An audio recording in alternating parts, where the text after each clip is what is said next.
Holidays-nale, adu namma GT Holidays da. South India's #1 travel brand. Coimbatore Corporation Limited lende 2 km land 8 lakhs ku. Sri Baby Properties Coimbatore. மணப்பெண்ணின் பிரத்யேகமான திருமணம் விவாஹா தி Chennai silks.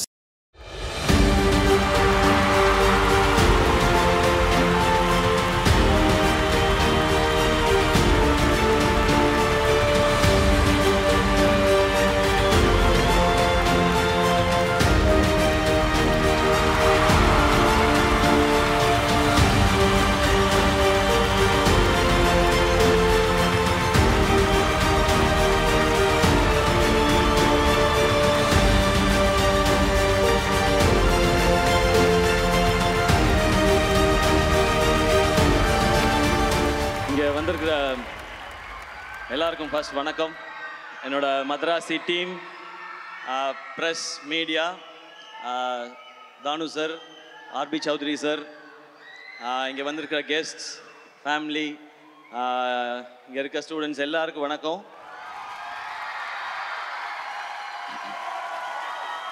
நான் விழும்போது கை கொடுத்து, எழும்போது என்னை தூக்கி விடுற என்னுடைய ஃபேன்ஸான என் பிரதர்ஸ் அண்ட் சிஸ்டர்ஸ் எல்லாருக்கும் வணக்கம், நன்றி. ஃபர்ஸ்ட் எல்லாருக்கும் ஒரு தேங்க்ஸ் சொல்லிக்கிறேன். இதுக்கு முன்னாடி அமரனுக்கு நீங்கள் கொடுத்த வரவேற்புக்கு ரொம்ப பெரிய நன்றி. இது அமரனுக்கு அடுத்த படம் மதராசி. பட் இதுக்குள்ளே போகிறதுக்கு முன்னாடி நான் ஃபஸ்ட்டு யோசிச்சது என்னென்னா, இப்போ நம்ம ஒரு ஃபங்க்ஷன், ஒரு ஈவெண்ட் அப்படின்னா ஸ்டேஜ் முக்கியம், லைட்ஸ் முக்கியம், பெர்ஃபார்மன்ஸ் முக்கியம், இந்த மாதிரி சூப்பரான ஆங்கர்ஸ் முக்கியம். பட் இதெல்லாம் தாண்டி ரொம்ப முக்கியம் க்ரௌட், ஆடியன்ஸ். நீங்கள் இல்லைன்னு வச்சுங்களேன், அதுவும் இப்படி ஒரு இதில் இப்போ ஆடியோ லான்ச்க்கு என்ன ஆயிடுச்சுன்னா, க்ரௌடு முக்கியன்றதை விட அந்த வென்யூ முக்கியமாயிடுச்சு. Sairam college, thank you. நீங்களாம் காலேஜ் வரீங்களோ இல்லையோ, நான் அடிக்கடி வந்துடுறேன் சாய்ராம் காலேஜுக்கு. எனக்கு தெரிஞ்சு நம்ம சார் இருக்காரு, எனக்கு தெரிஞ்சு ஆடியோ லான்ச்சுக்கு ஒரு தனி கோர்ஸ் வந்துடும் நினைக்கிறேன் சாய்ராம் காலேஜில் கொஞ்ச நாளில். ஸோ எனக்கு முன்னாடி வரும்போது ஆடியோ லான்ச்சுக்கு போகிறோம், அங்கே எப்படி இருக்கும் அப்படின்னு தெரிலன்னு இருந்துச்சு. இப்போ சாய்ராமுக்கு போகிறோம், நம்ம இடத்துக்கு போகிறோம், என்ன ஜாலியாக இருக்கும் அப்படின்றது தான் ஃபீல். இது நான் சும்மா நீங்கள் கை தட்டுவீங்க அப்படின்றதுக்கு சொல்லலை. இங்கே இருக்கிற இந்த ஹீட்டில், இந்த வேர்வையில் கடந்த 4 மணி நேரமாக நீங்கள் ஒரு எனர்ஜி கொடுத்துட்ருக்கீங்கல்ல, வேற லெவல்.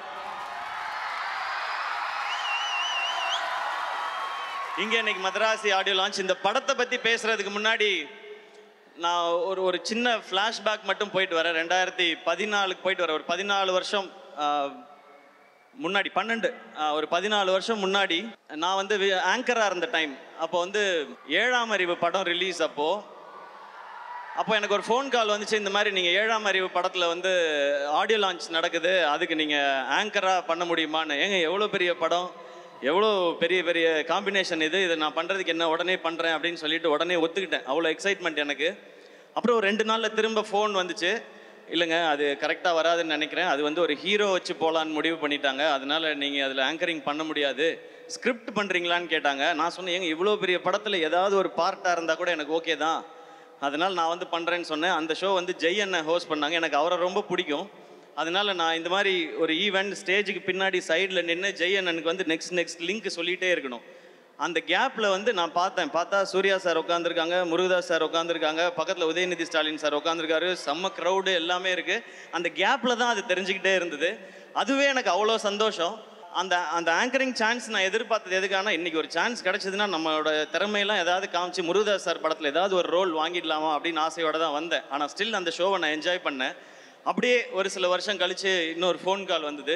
முருகதாஸ் சாரோட ஏஆர் முருகதாஸ் ப்ரொடக்ஷன்ஸில் ஒரு படம் பண்ணுறாங்க, அவருடைய அசிஸ்டண்ட்டை வச்சு நீங்கள் ஹீரோவாக நடிக்கணும்னு சொல்கிறாங்க. அடடே, இதுக்கு தானே நம்ம ஆசைப்பட்டோம், நம்ம ரெடின்னு சொல்லி போனேன். அதுதான் அந்த மான்கராத்தே படம். அந்த படம் ஆடியோ லான்ச்சில் வந்து முருகதாஸ் சார் இருந்தாங்க, சீஃப் கெஸ்ட் வந்து சங்கர் சார். அப்போ நான் பேசும்போது சொல்லியிருந்தேன், நான் இப்போ தான் ஆரம்பிச்சிருக்கேன், என்னைக்காவது ஒரு நாள் நான் வந்து முருகதாஸ் சார் டைரக்ஷனில் நடிக்கணும், சங்கர் சார் டைரக்ஷனில் நடிக்கணும், அதுதான் என்னுடைய ஆசை. அதுக்கு என்னுடைய திறமையும் வியாபாரத்தையும் நிச்சயமாக வளர்த்துக்குவேன்னு சொல்லி பேசியிருந்தேன். அப்போ அந்த ஆடியோ லான்ச் வந்தப்போ அப்போ தான் அந்த சோஷியல் மீடியா ஆரம்பித்த டைம். அதில் எல்லாருமே நிறையா கிண்டல் பண்ணாங்க. 2 படம் ஓடிடுச்சுன்னா உடனே உனக்கு முருகதாஸ் படம் கேட்குதா, சங்கர் படம் கேட்குதான்னு சொன்னாங்க. ஆனால் அன்றைக்கி ஒரு நம்பிக்கை மட்டும் இருந்துச்சு. விடாமல் உழைச்சா என்றைக்கோ ஒரு நாள் அது நடந்துரும்ன்ற நம்பிக்கை இருந்துச்சு. நீங்கள் கை தட்டிக்கிட்டே இருந்தீங்க, நான் ஓடிக்கிட்டே இருந்தேன். இன்னைக்கு மதராசி ஏஆர் முருகதாஸ் சார் டைரக்ஷனில் நான் ஹீரோ இங்கே நின்று பேசிக்கிட்டு இருக்கேன். இது நான் மட்டும் உழைச்சி அப்படி பண்ணிட்டெல்லாம் கிடையாது. நம்மால் ஒருத்தன் ஓடுறான்டா, அவனை தட்டி கொடுறா, தூக்கிட்டு போகணுண்டான்னு சொல்லி நீங்கள் எல்லாரும் கை தட்டி என்னை தூக்கிட்டு வந்தீங்க, நிற்க வச்சிருக்கீங்க. அந்த எனர்ஜியோட தான் இந்த படத்தில் நான் வேலை பார்த்துருக்கேன். ஏஆர் முருகதாஸ் சார், நீங்கள் வந்து எல்லா ஹீரோஸ்க்கும் உங்களோட நடிக்கணும்னு ஆசை சார். ஏன்னா உங்களுடைய படங்கள் அந்த மாதிரி. உங்களுடைய முதல் படம் தலையோட தீனா, அவருக்கு தலைன்னு டைட்டில் கிடைச்ச படம்.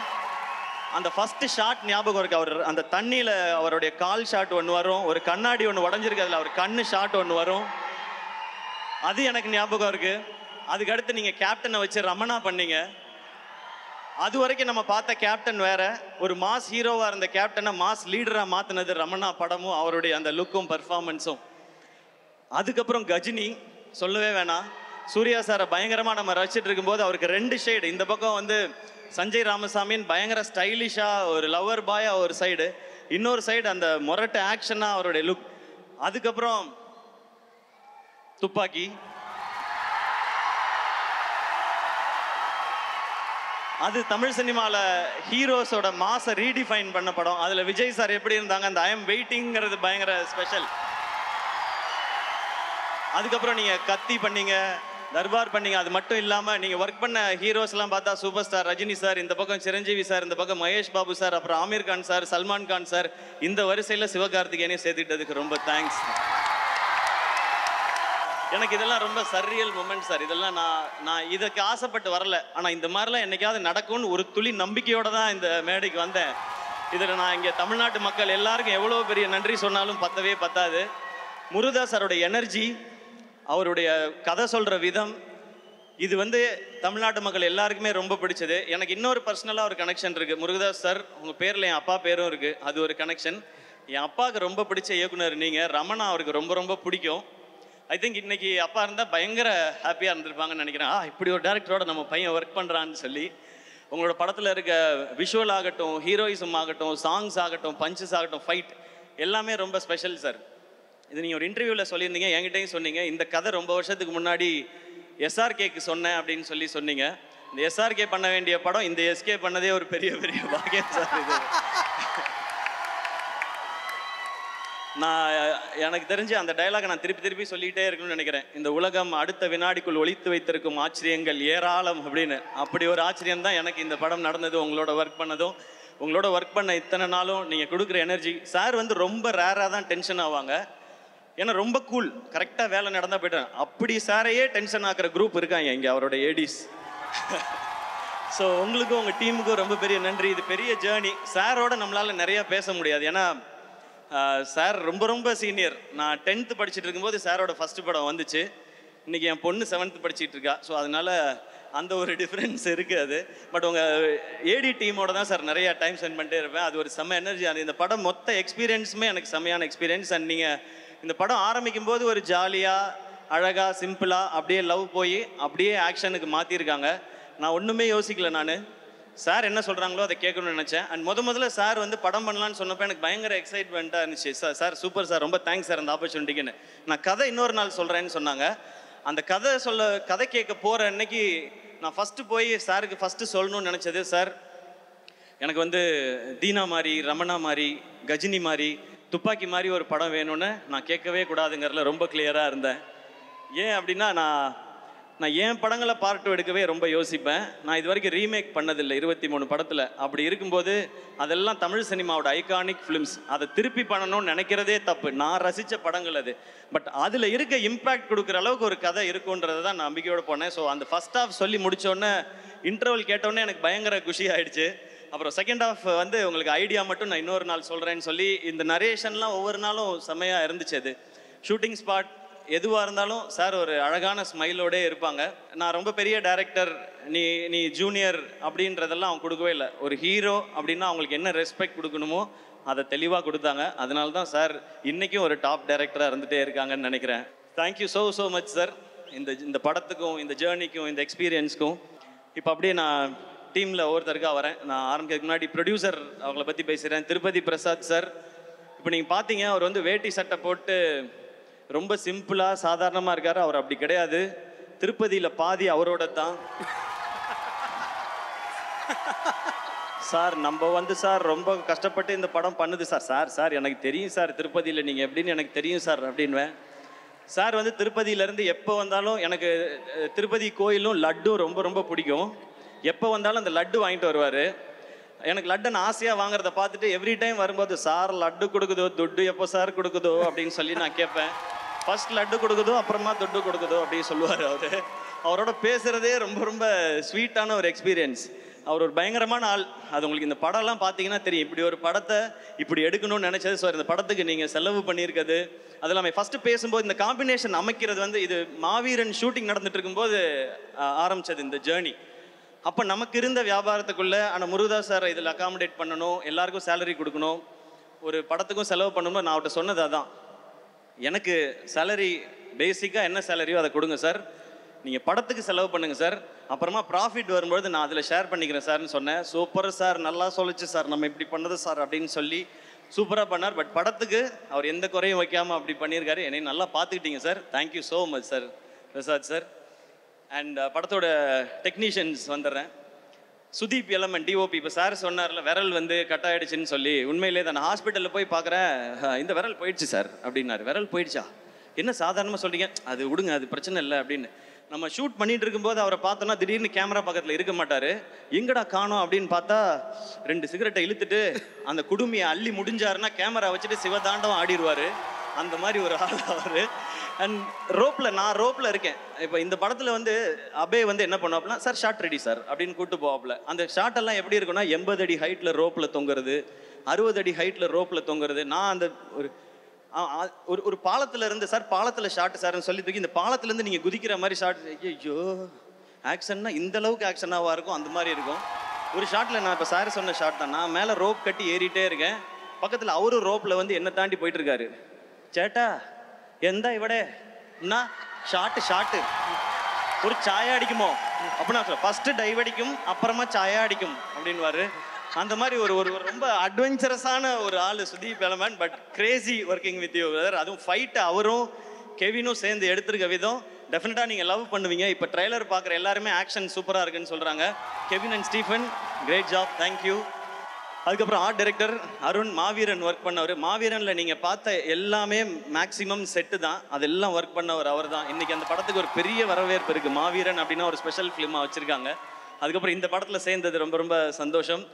And artist Vikranth brother, Shabeer brother, இவங்களோடலாம் ஒரு சூப்பர் எக்ஸ்பீரியன்ஸ். அண்ட் இந்த படத்தில் பிஜு மேனன் சார் நடிக்கிறாருன்னு பயங்கர எக்ஸைட் ஆகிட்டேன். ஏன்னா எல்லார் மாதிரியும் நானும் ஐயப்பனும் கோஷியமுக்கு பயங்கரமான ஃபேன். அதுலேயும் அந்த செருப்பை கழட்டி விட்டுட்டு ஒரு ஷாட் போவார்ல, அதெல்லாம் பார்த்து நம்ம பயங்கர பேஜாராக இருக்கோம். ஷூட்டுக்கு வருவார், அவர் ஷூட்டில் நடந்து வரும்பொழுது வந்து ஹாய் ஹலோ அப்படின்னு சொல்லுவார். நமக்கு பக்குன்னு இருக்கும். அந்த மாதிரி ஒரு வாய்ஸு, ஒரு ப்ரெசன்ஸ். பட் பேசினா ஒரு ஒரு ஒரு க்யூட்டான ஒரு பேபி, அவ்வளோ நல்ல ஹார்ட் அவருக்கு. இந்த படம் பண்ணிகிட்டு இருக்கும்போது நான் ப்ரொடக்ஷனில் ஒரு படம் ரிலீஸ் ஆச்சு, இல்லை கொட்டுக்காளி ரிலீஸ் ஆச்சு. அப்போ அவர் என்கிட்ட வந்து சொன்னார், டக்குன்னு வந்து படம் ரிலீஸ் இல்லை அப்படின்னாரு. ஆமாம் சார், கேரளாவில் என்ன ப்ரமோஷன்னாலும் என்னை கூப்பிடுங்க, நான் வந்து பண்ணித்தரேன் அப்படின்னாரு. Thank you so much sir. இவர் ஒரு கிரேட் பர்சன் சார். உங்களோட ஒர்க் பண்ணது, கற்றுக்கிட்டது, வாய்ஸை எப்படி ஒரு சீனுக்கு யூஸ் பண்ணுங்கிறத நான் அவர் நடிக்கும்போது பார்த்துக்கிட்டே இருந்தேன்.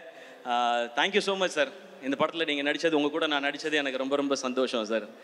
அண்ட் இந்த படத்தில் ராஜேஷ்ன்னு சொல்லிட்டு எனக்கு இந்த கேரக்டருக்காக ஆக்டிங் ட்ரெயின் பண்ணி கொடுத்தார் ராஜேஷ். அவர் இந்த படத்தில் நடிச்சும் இருக்கார். இதுக்கு யாராவது ஒருத்தர் அப்படி வேணும்னு சார் கேட்கும் பொழுது எனக்கு ரொம்ப சந்தோஷமாக இருந்து, இப்படி யாராவது ஒருத்தர் நம்மளை கைட் பண்ணால் நல்லாயிருக்கும். சாரோட ஸ்கிரிப்ட், அவருடைய டைரக்ஷன் எல்லாம் என்னை எவ்வளோ நல்லா பெர்ஃபார்ம் பண்ண வச்சோம். இந்த படம் பார்த்து உங்களுக்கு பிடிச்சதுன்னா அதில் ஒரு பங்கு ராஜேஷ் அவர்களுக்கும் இருக்குது. Thank you so much Rajesh. எனக்கு கூடவே இருந்து அவ்வளோ பார்த்துக்கிட்டாரு டப்பிங் வரைக்கும். தேங்க்யூ. ருக்மிணி. இந்த படம் மதராசின்றது ஒரு ஒரு ஒரு மேட்னஸ், ஒரு ஆக்ஷனாக இருக்கட்டும், லவ்வாக இருக்கட்டும், அது ஒரு மேட்னஸ். அது லவ் எவர் கிரீன். தியாகராஜ பாகவதர் காலத்தில் ஆரம்பித்து அனிருத் அவர்களுடைய காலம் வரைக்கும் லவ்ங்கிறது வந்து எப்போவுமே எவர் கிரீனாக இருக்கிறது. அந்த காலத்துலலாம் லவ் ரொம்ப நல்லா இருந்துச்சுப்பா. இந்த காலத்தில் இந்த ஜென்சி பசங்க லவ்வே சரியில்லைப்பா அவனுங்க அப்படிலாம் கிடையவே கிடையாது. எல்லா காலத்துலேயும் லவ்ங்கிறது பியூர். லவ் பண்ணுற பசங்களாகட்டும், லவ் பண்ணுற பொண்ணுங்களாகட்டும், உண்மையாக ஒரு பார்ட்னர் கிடச்சிட்டா அவங்களுக்காக என்ன எக்ஸ்ட்ரீமுக்கும் போவாங்க, என்ன வேணாலும் செய்வாங்க. அப்படி உண்மையாக ஒரு லவ் கிடைச்சா அந்த மாலதின்ற பொண்ணுக்காக ரகு என்ன எக்ஸ்ட்ரீம் வரைக்கும் போவான் அந்த பொண்ணுக்காக அப்படின்றது தான் இதனுடைய ரொம்ப கோர் தாட். கதையை ஒன்றும் ரொம்ப சொல்ல இல்லை சார். ஸோ அதான் சொல்லிட்டேன், அப்புறம் என்னன்றீங்களா சார்? இல்லை ஓகே சார், அவ்வளோட நிறுத்திக்கிறேன் சார். நான் அதுக்கு ஒரு கேரக்டர் வேணும்போது சார் சொன்னாங்க ருக்மிணி இந்த ரோலை பண்ணுறாங்க அப்படின்னு சொன்னாங்க. ஏன்னா அந்த லவ்ன்றது அந்த அந்த அந்த ஹீரோயினையோ அந்த பொண்ணையோ நமக்கு ரொம்ப பிடிக்கணும். ஏன்னா ரியல் லைஃப்பில் பார்த்தீங்கன்னா ஒரு பையன் தான் ஹீரோவாக உணர்றதே ஒரு பொண்ணு அந்த பையனை திரும்பி பார்க்கும்போது தான். அந்த பொண்ணு அவனை லவ் பண்ணும்போது தான் அவன் தான் ஒரு ஹீரோன்னு நினச்சி இருப்பான் அவன். அதுவும் ஒரு பொண்ணு காலத்துக்கும் நான் உன் கூடயே வரேன்னு கையை பிடிச்சிட்டான்னா அவன் சூப்பர் ஹீரோ தான் அது. ஸோ அப்படி ஒரு கேரக்டர் ஒரு பொண்ணு இருக்கணும்னா அதுக்கு ருக்மிணின்னு சொல்லும்போது நான் அந்த டைம் தான் சப்தசாகரதா செல்லோ பார்த்துருந்தேன். கரெக்டாக சொல்கிறேன்னா ஓகே, அதோட சைடியே பார்த்துருந்தேன் நான். அப்புறம் இவங்க அந்த கேரக்டருக்கு ரொம்ப நல்லா இருப்பாங்க. இந்த படம் பார்க்குற எல்லாருக்கும் மாலதியை ரொம்ப பிடிக்கும். அவங்கள பார்த்தா இந்த பொண்ணுக்காக என்ன வேணால் செய்யலான்னு தோணும். அப்படியான ஒரு கேரக்டர் தான். ஸோ ருக்மிணி அவங்க ஷூட்டிங்கில் எப்படின்னா படிச்சுட்டே இருப்பாங்க, புக்கு படிச்சுட்டே இருப்பாங்க. நான் சும்மா ஏமாத்துறாங்க புக்கெல்லாம் வச்சுக்கிட்டு அப்படின்னு நினச்சேன். அப்புறம் பார்த்தா எழுதுவாங்க. ஒரு நாள் போய் கேட்டேன், என்னங்க எழுதுறீங்க அப்படின்னு கேட்டேன். இல்லை என்னோடய எக்ஸ்பீரியன்ஸை ஷூட்டிங்கில் நடக்கிற தாட்லாம் நான் எழுதுறேன்னு சொன்னாங்க. ஓ படிக்கிற பொண்ணுடோ அப்படின்னு சொல்லி நான் முடிவு பண்ணிட்டேன். நீங்கள் காலேஜ்லலாம் பார்த்துருப்பீங்க, ஒரு பொண்ணு எல்லா இடத்துலையும் படிக்கும். பஸ்ஸில் படிக்கும், பஸ் ஸ்டாப்பில் படிக்கும், எல்லா இடத்துலையும் படிச்சுக்கிட்டே இருக்கும். இசிஇ ட்ரிபிள் இ பொண்ணுங்கள்லாம் இருப்பாங்க, அவங்களாம் எப்போ பார்த்தாலும் படிச்சுக்கிட்டே இருப்பாங்க. அந்த மாதிரி தான் அவங்க தான். ஆனால் பர்ஃபார்ம் பண்ணுவாங்க. அந்த மாதிரி அவங்களும் அந்த மாதிரி பர்ஃபார்ம் பண்ணியிருக்காங்க. Very happy to work with you. ஒரு ரொம்ப நல்ல கேரக்டர் நீங்கன்றது ஆன் ஸ்க்ரீனில் மட்டும் இல்லை, ஆஃப் ஸ்க்ரீன்லையும் நான் தெரிஞ்சுக்கிட்டேன். So very happy to work with you. And அவங்க இப்போ நிறையா பேன் இண்டியன் ஃபிலிம்ஸ் பண்ணிகிட்டே இருக்காங்க. எல்லாத்துக்கும் என்னுடைய விஷஸ். அவங்கள தொடர்ந்து அடுத்து நான் பேச போகிறது என்னுடைய உயிர் நண்பன், rock star, the most eligible bachelor, Anirudh. ஆக்சுவலாக அனி சாரும் நானும் பண்ணுற 8வது படம் அவர் சொன்ன மாதிரி நாங்கள் 8 படம் பண்ணியிருக்கோம். அது இல்லாமல் ஏகப்பட்ட ப்ரோமோ வீடியோ பண்ணியிருக்கோம். பட் இந்த எக்ஸ்பீரியன்ஸ் வந்து எங்கள் 2 பேருக்குள்ளே இருக்கிறது வந்து ஒரு ஹீரோ, மியூசிக் டைரக்டர், ஒரு ஆர்டிஸ்ட், டெக்னீஷியன் அப்படி இருந்ததே கிடையாது. இது என்றைக்குமே அந்த ஃப்ரெண்டுன்றதுக்கும் ஒரு ஸ்டெப் மேலேன்னு நினைக்கிறேன். எனக்கு அவர் அவ்வளோ பிடிக்கும். எதிர்நீச்சல் ஹிட் ஆனப்போ நான் போய் அவர்கிட்ட சொன்னேன், சார் பாட்டெல்லாம் பயங்கரமாக போட்டிங்க, ஆல் காலேஜ் கேர்ள்ஸ், ஃபாரின் எல்லா பக்கமும் என்னை கொண்டு போய் சேர்த்துட்டிங்கன்னு. அவர் அவ்வளோ ஸ்வீட்டாக திரும்ப ஒரு பதில் சொன்னார், இல்லை சார் நீங்கள் தான் என் பாட்டை கொண்டு போய் பிஎன்சியில் சேர்த்துருக்கீங்கன்னு சொன்னார். எல்லோரும் கேட்பாங்க உங்கள் 2 பேர் காம்பினேஷனோட சக்ஸஸ்க்கு என்ன ரீசன்னு. இதுதான் ரீசன். நான் அவர் தான் காரணம்னு சொல்லுவேன், அவர் என்ன தான் காரணம்னு சொல்லுவார். பட் முழு காரணம் அந்த ஆள் மட்டும்தாங்க. நமக்கு என்ன தெரியும் பாட்டை பற்றி? அவராக பாட்டு போட்டு இதுதான் பாட்டுன்னு அனுப்புவார். அவர் நடுவில் சொன்னார், நான் வந்து ஃபீல்ட் அவுட் ஆனாலும் எஸ்கேக்காக அதெல்லாம் வாய்ப்பே கிடையாது. இன்றைக்கி ஷாருக் கானில் ஆரம்பித்து எல்லாருக்கும் பாட்டு ஹிட்டு 1000 கோடிலாம் பார்த்துட்டார். இன்னும் 2000 இருக்குது, 3000 இருக்குது, 4000 இருக்குது. பல ரெக்கார்டுகள் நம்ம பண்ண வேண்டியிருக்கு சார். நம்ம மீன்ஸ் நீங்கள் அதில் நானும் சேர்ந்துக்கலாம். அனி இஸ் மை ஃப்ரெண்ட் அப்படின்னு. ஸோ நீங்கள் உங்களோட மியூசிக் அது கொடுக்குற எனர்ஜி நாங்களாம் அடிக்கடி சொல்லுவோம். எல்லாருமே கேட்குறாங்க, ஏன் அனி இன்னும் கல்யாணம் பண்ணிக்க மாட்டேன்றாருன்னு. நாங்களும் கேட்டிருக்கோம். அனி சார் கல்யாணம் பண்ணுங்க சார், எங்களுக்கு மட்டும் 8 மணி ஆனால் வீட்டிலேருந்து ஃபோன் வரணும், எங்கே இருக்கீங்க, எப்போ வருவீங்க அப்படின்னு ஃபோன் வரணும். இவர் 8 மணிக்கு தான் எந்திரிப்பாரு ஜாலியாக, இன்னைக்கு ஒர்க் பண்ணுவோமா அப்படின்னு. அதெல்லாம் பார்க்கும்போது நமக்கு ஒரு மாதிரி இருக்கும். அப்போல்லாம் நான் கேட்போம், ஏன் சார் கல்யாணம் பண்ண மாட்டேங்க? விடுங்க சார் ஜாலியாக இருக்கேன்னு. பட் அவர் ஜாலியாக இருந்தால் நமக்கு ஹிட்டு பாட்டு வருது. நமக்கு ஹிட்டு பாட்டு வேணுமா, அவர் கல்யாணம் நடக்கணுமான்னு யோசிச்சு பார்த்தேன். நமக்கு ஹிட்டு பாட்டு தான் வேணும். அதனால் நீங்கள் ஜாலியாகவே இருங்க சார், எங்களுக்கு வைப் பண்ண பாட்டு கொடுத்துக்கிட்டே இருங்க sir. Okay sir, thank you sir. அனி அவ்வளோ ஸ்பெஷல். அனியோட எந்த அளவுக்கு க்ளோஸ்னால், இப்போ நான் போய் கேட்டேன்னா எந்த படம்னாலும் உடனே ஓகே சொல்லுவார், நோ ப்ராப்ளம் சார் பண்ணிடலாம் சார்னு. ஆனால் அவருக்கு நாங்கள் கொடுக்குற ரெஸ்பெக்ட், அவர் இன்றைக்கி வளர்ந்துருக்க அந்த க்ரோத், அந்த ஸ்டேச்சர், அதுக்கு நான் கொடுக்குற ரெஸ்பெக்ட் நான் அப்படி போய் கேட்கவே மாட்டேன். நான் எப்போ கேட்டாலும் பண்ணுவார். பட் அவருக்கு அந்த ஸ்டேச்சரை கொடுத்து அப்ரோச்னா, இவர் இவ்வளோ பெரிய மியூசிக் டைரக்டர் நம்ம போய் கேட்குறோன்னா அதுக்கேற்ற ப்ராஜெக்டோடு தான் போய் கேட்கணுன்றது தான் எங்களுக்கு எப்போவுமே தோணும். அப்படி தான் சார் இருப்போம். பாசம், லவ் எல்லாமே எப்போவுமே இருக்கும். பட் அதை தாண்டி நான் இந்த ரெஸ்பெக்ட் கொடுத்தாகணும். ஏன்னா நீங்கள் உலகம் ஃபுல்லாக ரீச் ஆகிருக்கீங்க சார். எங்கே போய் பார்த்தாலும் இவர் ஒரு கான்சர்ட் நடத்தினா எனக்கு எத்தனை மெசேஜ் வருதுன்னு எனக்கு தான் தெரியும். Get me 4 tickets, get me 2 tickets அப்படின்னு. டிக்கெட்லாம் அப்படி கிடைக்காது ராஜா, நீ அங்கே போய் ஏதாவது கண்டுபிடிச்சி எடுத்துக்கோ அப்படின்னு. அனி sir, your a big inspiration. எதுக்கு முக்கியமான சக்ஸஸ்க்கு மட்டும் இல்லை, அந்த சக்ஸஸை எப்படி ஹேண்டில் பண்ணணும்னு தெரிஞ்சுக்கிறதுக்கும். அண்ட் நீங்கள் சொன்ன அத்தனை வார்த்தைக்கும், அன்புக்கும், பாடல்களுக்கும் ரொம்ப ரொம்ப நன்றி. Love you sir, always love you. நான் எப்போவுமே மெசேஜில் அனுப்புறது தான் லவ் யூ சார். இந்த ப்ரோமான்ஸ் போயிட்டே தான் இருக்கும் எங்களுக்குள்ள, அது எப்போவுமே இருக்கும். அண்ணன் தம்பி அந்த மாதிரி ஃப்ரெண்டு எப்படி வேணாலும் வச்சுக்கலாம். Love you sir. அண்ட் மதராசிக்கு நீங்கள் கொடுத்துருக்க ட்ராக் சலம்பலை, அப்புறம் இப்போ வழிகிறேன். இன்னொன்று தங்கப்பூவேன்னு ஒரு பாடல் விவேக் ப்ரோ எழுதியிருக்காரு, ரொம்ப பியூட்டிஃபுல்லான சாங். அந்த சாங் நீங்கள் கேட்குறதுக்காக வெயிட் பண்ணிட்டு இருக்கோம். அண்ட் உங்களோட singers, lyricist super Subbu bro, super lyrics. And Aadesh bro thank you. And Vivek bro thanks. நான் ஆனால் தேங்க்ஸ்லாம் சொல்ல மாட்டேன், நம்ம நண்பர்களாக அப்படியே மெயின்டைன் பண்ணிக்கலாம். ரொம்ப அழகான வரிகளோட அண்ட் ஒர்க் பண்ண மியூசிஷியன்ஸ், அணியோட டீம் எல்லாருக்கும் தேங்க்ஸ். நம்ம மேட்னஸ் இந்த படத்தில் சொல்லும்போது லவ் அண்ட் ஆக்ஷன் இருக்குது. ஆக்ஷன் இன்னொரு பக்கம் ஒரு பயங்கர மேடான ஒரு ஒர்க் இருக்குது. ஸோ வில்லன் யார் பண்ணுறா அப்படின்போது சார் சொன்னாங்க வித்யுத் ஜாம்வால் அப்படின்னாங்க. வித்யுத் ஜாம்வாலா, அட்டேங்க அப்பா பயங்கரமாக இருப்பாப்லையே அப்படின்னு சொல்லி தான் எனக்கு தோணுச்சு. அப்போ ஒரு ஷூட்டிங் ஸ்பாட் வந்தப்போ ஃபஸ்ட் டே சந்திக்க போகிறேன். நான் என்ன பண்ணேன், தூத்துக்குடியில் ஷூட் பண்ணும்போது காலையில் 4 மணிக்கு எந்திரிச்சு திருச்செந்தூர் கோயில் போகிறதுக்காக கிளம்பிகிட்டு இருந்தேன். நான் வெளியே வந்தால் தூரத்தில் ஒரு உருவம், நல்ல ஹைட்டு, கை வந்து கிரிக்கெட் பேட் மாதிரி இருக்குது.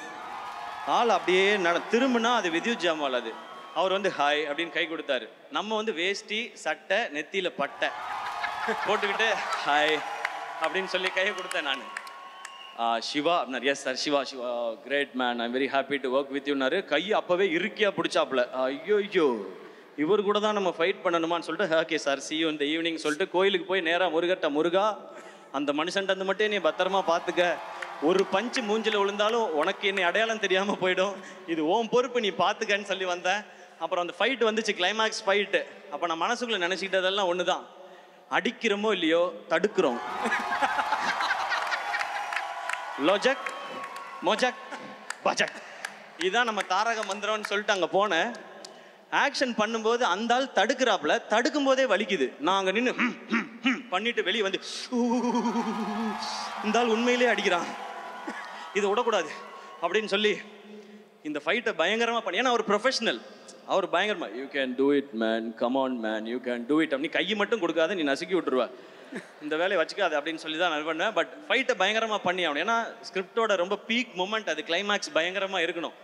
அப்போ ஓகே நம்ம என்னமாவது பண்ணி ரிஹர்சல் பண்ணியாவது பண்ணிடலான்னு சொல்லி நான் முடிவு பண்ணி இறங்கி ஃபைட் பண்ணிட்டேன். அப்புறம் அவரே அப்ரிஷியேட் பண்ணார். அப்போ மனசுக்குள்ளே நினச்சிக்கிட்டேன், எத்தனை கேப்டன் படம், எத்தனை அர்ஜுன் படம், சரத்குமார் படம்லாம் பார்த்துருக்கோம், விடுவோமா நாங்கள் ஃபைட்டை அப்படின்னு சொல்லி அப்படி நின்றுட்டோம். ஒரு மாதிரி அவரோட சேர்ந்து படத்தில் பார்க்கும்போது எக்ஸைட்டிங்காக இருக்கும். Vidyut Jammwal bro thank you so much.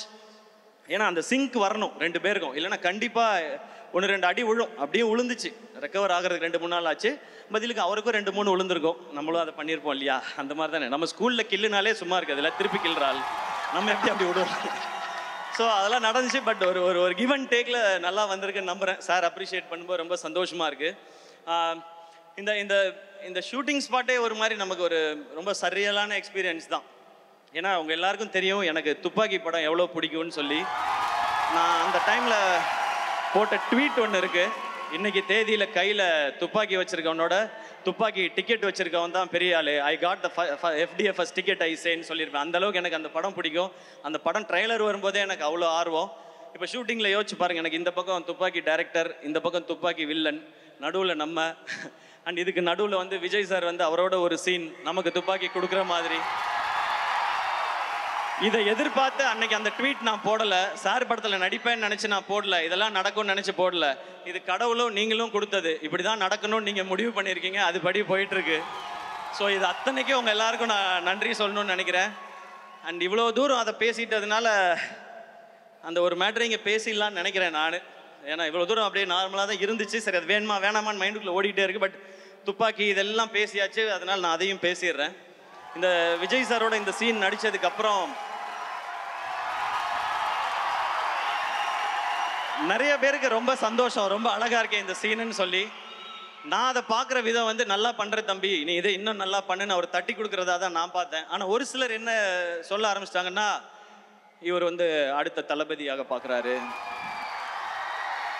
இவர் வந்து அந்த தளபதியாக பார்க்குறாரு, இந்த தளபதியாக பார்க்குறாரு, குட்டி தளபதி, திடீர் தளபதி அப்படிலாம் சொல்கிறாங்க. நான் சொல்லிக்கிறது ஒன்றே ஒன்று தான், நான் அப்படி நினைக்கிற ஆளாக இருந்தால் அவரும் என்கிட்ட துப்பாக்கியை கொடுத்துருக்க மாட்டார், நானும் வாங்கியிருக்க மாட்டேன். அண்ணன் அண்ணன் தான், தம்பி தம்பி தான். இந்த லெவல்லையே நான் இதை புரிஞ்சுக்கிட்டு இப்படி தான் இருக்கணும்னு நான் நினைக்கிறேன். இதை இந்த மேடையில் தெளிவாகவும் சொல்லிக்கிறேன். ஏன்னா எங்கெங்கேயோ சொல்லி பார்த்தேன், அதை சிலர் விடுறதா இல்லை. இப்போ என்ன சொல்கிறாங்கன்னா, இவர் வந்து அவருடைய ரசிகர்களை பிடிக்கணும்னு நினைக்கிறார். அப்படிலாம் யார் ரசிகர்களையும் யாரும் பிடிச்சிட முடியாது ராஜா. ரசிகர்ன்றது ஒரு பவர், ஒரு பவர். அது விஜய் சார் வந்து இன்னைக்கு நான் படம் லாஸ்ட் படம் நடிக்கிறேன், அடுத்து அரசியலுக்கு போகிறேன் போது பின்னாடியே அவரோட நின்று போகிறாங்க. தலை அஜித் சார் மன்றத்தை கலைச்சு ரொம்ப வருஷம் ஆச்சு. நீங்க மன்றத்தை கலைச்சாலும் பரவாயில்ல, நாங்க உங்க கூட தான் நிப்போன்னு நிக்கிறாங்க. இந்த பக்கம் கமல் சார், அவர் மாதிரி பெர்ஃபார்ம் பண்ண இந்தியாவிலே ஆள் கிடையாது. அவர் வெற்றி தோல்வி இதெல்லாம் விட்டுட்டு உண்மையான கலைஞன், என்னோட கலைஞன், உலகநாயகன் கூட இன்னமும் நிற்கிறாங்க. இந்த பக்கம் சூப்பர் ஸ்டார் ரஜினிகாந்த் சார் 50 வருஷமா சூப்பர் ஸ்டாராக நிற்கும் போது அவங்களோட நிற்கிறாங்க. இந்த மாதிரி தான் அடுத்திருக்க Suriya sir, Vikram sir, Simbu sir, Dhanush sir, இவங்க எல்லாருக்கும் ரசிகர்கள் இருக்கிறாங்க. அப்படி போய் அவங்க ரசிகர்களை நம்ம எடுத்துக்க முடியாது. நம்ம ரசிகர்களை சம்பாதிக்கணும். என்னோட ஸ்ட்ரென்த்துக்கு நான் ஏதோ ஒரு 13 வருஷம் போராடி விழுந்து எந்திரிச்சு கஷ்டப்பட்டு நான் கொஞ்சம் பேரை சம்பாரிச்சிருக்கேன் இங்க.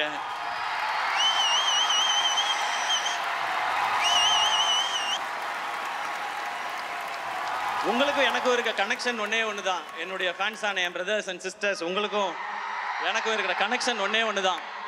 நான் நல்லா இருக்கணும், என் குடும்பம் நல்லா இருக்கணும், நான் ஜெயிக்கணும்னு நீங்கள் நினைக்கிறீங்க, அதே தான் நானும் நினைக்கிறேன். நீங்கள் நல்லா இருக்கணும், உங்கள் குடும்பம் நல்லா இருக்கணும், நீங்களும் வாழ்க்கையில் ஜெயிக்கணும்னு நான் நினைக்கிறேன். இவ்வளோதான் நமக்குள்ளே இருக்க பாண்டிங். இதுக்குள்ளே 1000 விமர்சனம் வரும், அதை பற்றி நம்ம கவலைப்பட வேணாம்.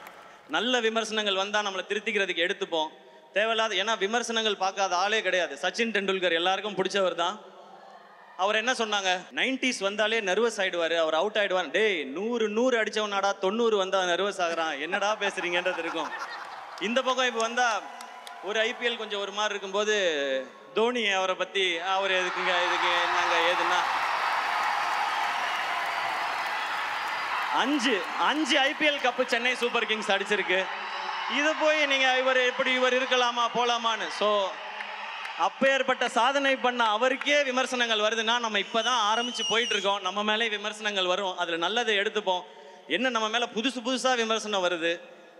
நான் ஏதாவது ஒரு படம் நல்லா இருக்குன்னு கூப்பிட்டு பாராட்டினா, இதோ இவர் பாராட்டுறாருப்பா இந்த படத்தை அப்படின்றாங்க. அவங்களுக்கு நம்ம என்ன பதில் சொல்ல முடியும்? நல்லது பண்ணுறதுக்கு நாங்கள் ஏன்டா யோசிக்கணும், இதை இப்படியே நாங்கள் பண்ணிட்டு போயிட்டே இருக்கோன்றதான் நம்ம சொல்லணும்னு நினைக்கிறோம். அதனால இதுக்குள்ளே உண்மையிலே நம்ம இந்த தவறை திருத்திக்கிட்டா நல்லா வரலான்ற விமர்சனங்கள் இருக்கும். அதை நம்ம கரெக்டாக கிராப் பண்ணிக்கணும். சோஷியல் மீடியாவில் எதையாவது சொல்லுவாங்க, முகம் தெரியாத ஆட்கள் நம்மளை ஏதாவது நம்ம கான்ஃபிடென்ஸை உடைக்க நினைக்கிறாங்கன்னா, அதுக்கு நீங்கள் முதல்ல இதாகிடாதீங்க. ஏன்னா நம்மளுடைய இலக்கு இங்கே யாரையும் போட்டியாக நினைக்கிறது இல்லை, யாரையும் ஜெயிக்கிறது இல்லை, அன்பை சம்பாதிக்கிறது. நான் உங்களை சம்பாரித்த மாதிரி நீங்கள் என்ன சம்பாரித்த மாதிரி, இதுதான் நம்மளுடைய மெயின் மோட்டிவாக இருக்கணும். ஒரே ஒரு இன்சிடென்ட் மட்டும் சொல்லிடுறேன். அமரன் படம் வந்து டிவியில் டெலிகாஸ்ட் ஆச்சு. அதுக்கு அடுத்த நாள் வந்து ஒரு அம்மா வந்து பார்க்குறதுக்கு ரொம்ப நேரமாக வெயிட் பண்ணிகிட்டே இருந்தாங்க. அப்போ நான் வந்து என்ன ரொம்ப நேரமாக இருக்காங்களே வாங்கம்மான்னு சொன்னேன். அவங்க உள்ளே வந்தோடனே கண்ணெலாம் கலங்கிட்டு, நேற்று நைட் அமரன் படம் டிவியில் பார்த்தோம், அந்த கிளைமேக்ஸ் பார்த்தோன்னே ஒரு மாதிரி ஆயிடுச்சு. சினிமா தான் தெரியும், ஆனால் இருந்தாலும் உங்களை அப்படி பார்க்கும்போது ஒரு மாதிரி ஆயிடுச்சு, உங்களை ஒரு தடவை தொட்டு பார்த்துக்கிட்டுமான்னு சொல்லி தொட்டு பார்த்தாங்க. எனக்கு எமோஷனல் ஆகிடுச்சு. அப்போ சொன்னாங்க, நாங்கள் ஒரு ஓல்டேஜ் ஹோமில் இருக்கோம், அங்கே நிறைய பெரியவங்க வயசானவங்கலாம் இருக்காங்க. நேற்று படம் பார்த்ததுக்கப்புறம் அவங்கள நிறைய பேர் சாப்பிடல, ஒரு மாதிரி டிசப்பாயிண்ட் ஆகி தூங்கிட்டாங்க, ஒரு மாதிரி அப்செட் ஆகிட்டாங்க. அவங்ககிட்ட நீங்கள் ஃபோனில் பேச முடியுமான்னாங்க. நான் வீடியோ கால் போடுங்கன்னு. வீடியோ காலில் நிறைய பேர் பேசினாங்க. அவங்கெல்லாம், அப்பா நீ நல்லா இருக்கியாப்பா, அவங்க குடும்பம்லாம் நல்லா இருக்காப்பா, நேற்று படம் பார்த்தோம் ஒரு மாதிரி இருந்துச்சுன்னு சொல்லிட்டு அதில் 2 பேர் டக்குன்னு இன்னுமே இந்த மாதிரி கிளைமேக்ஸ்லாம் வச்சு நீ நடிக்கக்கூடாது சரியா அப்படின்னு சொல்லி அதட்டினாங்க. அப்போ தான் நான் புரிஞ்சுக்கிட்டேன். எப்போவுமே எல்லாரும் சொல்கிறாங்க, நான் நம்ம வீட்டு பிள்ளைன்றது வெறும் டைட்டில் மட்டும் இல்லை, அவங்க அப்படி தான் நினைக்கிறாங்கன்றத அந்த செகண்ட் உணர்ந்தேன். நான் உழைக்கிறதுக்கு மேலே ஒரு அன்பை நீங்கள் கொடுத்துக்கிட்டே இருக்கீங்க, அந்த அன்புக்கு மேலே நான் உழைக்கணும்னு ஓடிக்கிட்டே இருக்கேன். இது மட்டும்தான் என் மைண்டில் இருக்குது. இன்னும் கடுமையாக உழைச்சிட்டே இருப்பேன். நீங்களும் அதே மாதிரி இருங்க. இன்றைக்கி ரொம்ப தூரத்தில் இருந்தெல்லாம் நிறைய பேர் வந்திருக்கீங்க, என்னுடைய தம்பிகள் எல்லாம் வந்திருக்கீங்க, தங்கச்சி தம்பிகள் எல்லாம். திரும்ப பத்திரமா வீட்டுக்கு போங்க, எதை பற்றியும் கவலைப்படாதீங்க. ஏன்னா லைஃப்பில் சக்ஸஸுங்கிறது இந்த பாக்ஸ் ஆஃபீஸ் நம்பர்ஸ் அது வர்றது அது இல்லவே இல்லை. அது நம்ம எவ்வளோ அன்பை சம்பாதிக்கிறோன்றது ஒரு பக்கம். இன்னொன்று, நம்ம தோற்றுருவோமோன்னு எல்லாருக்குள்ளேயும் ஒரு பயம் இருக்குல்ல, அந்த பயம் எப்போ இவன் ஜெயிச்சிருவானோன்னு மற்றவனுக்கு மாறுதோ அதுதான் உண்மையான சக்ஸஸ். இதை மைண்டில் வச்சுக்கோங்க. நம்ம ரொம்ப தூரம் பயணிக்க வேண்டியது இருக்குது. சேர்ந்து நிறைய நல்ல விஷயங்களையும் செய்வோம் நம்மளால் முடிஞ்சதை. அண்ட் அண்ணன் நீங்கள் ஆக்ஷன் படம் பண்ணுங்கன்னு கேட்டுகிட்டே இருந்தீங்க. முருகதாஸ் சார் டைரக்ஷனில், அனிருத் மியூசிக்கில் இப்படி ஒரு ஸ்ட்ராங் டீமோட ஒரு ஆக்ஷன் என்டர்டெய்னர் செப்டம்பர் 5th வருது மதராசி. தேட்டரில் என்ஜாய் பண்ணுங்கள். இன்றைக்கி பத்திரமா ஊருக்கு போங்க, எல்லோரும் சாப்பிட்டு போங்க. நாளைக்கு போயிட்டு ஆனந்த் அண்ணன்ட்டையும் மோகன் அண்ணன்ட்டையும் நீங்கள் தகவல் சொல்லணும். நான் காத்திருப்பேன் காலையில் நீங்கள் சொல்லுவீங்கன்னு. வேறு யாரையாவது மிஸ் பண்ணியிருந்தா மன்னிச்சிருங்க. And thank you lovable friends, N brother and sister 2 பேருக்கும் thank you for all the love and support. And இந்த ஈவெண்ட்டை சிறப்பாக நடத்தின மொத்த டீமுக்கும் அண்ட் மேனேஜர்ஸ் மொத்த எல்லாருக்குமே என்னுடைய ரொம்ப ரொம்ப நன்றி. Love you. செப்டம்பர் 5th 5, 6, 7 3 நாள் ஹாலிடேஸ். தேட்டரில் என்ஜாய் பண்ணுங்கள். இந்த படம் உங்கள் எல்லாருக்கும் பிடிக்கும் நான் நம்புகிறேன். Love you all. ஹாலிடேஸ்னாலே அது நம்ம ஜிடி ஹாலிடேஸ் தான். South India's number 1 travel brand. Coimbatore corporation லிமிட்ல இருந்து 2 கிலோமீட்டர்ல லேண்ட் 8 lakhsக்கு ஸ்ரீ பேபி ப்ராப்பர்ட்டிஸ் கோயம்புத்தூர். மணப்பெண்ணின் பிரத்யேகமான திருமணம் விவாஹா தி சென்னை சில்க்ஸ்.